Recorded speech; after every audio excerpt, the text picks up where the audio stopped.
दुश्मन है बद ज़ात है, ये मुश्किल घड़ी है मगर गम न कर,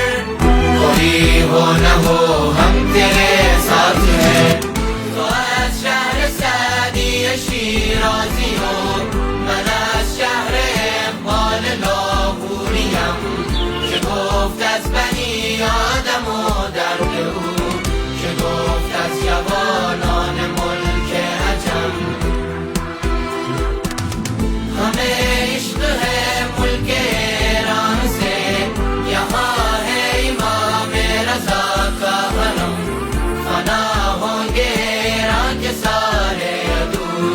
इमाम रज़ा के हरम की कसम।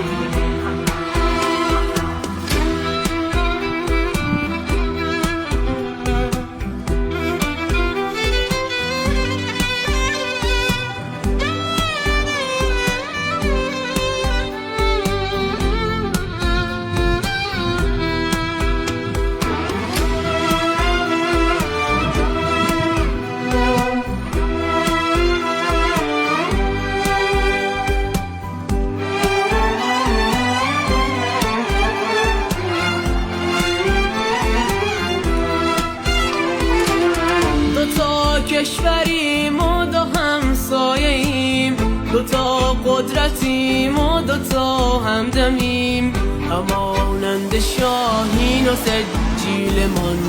کنار همون یک دژ محکمیم.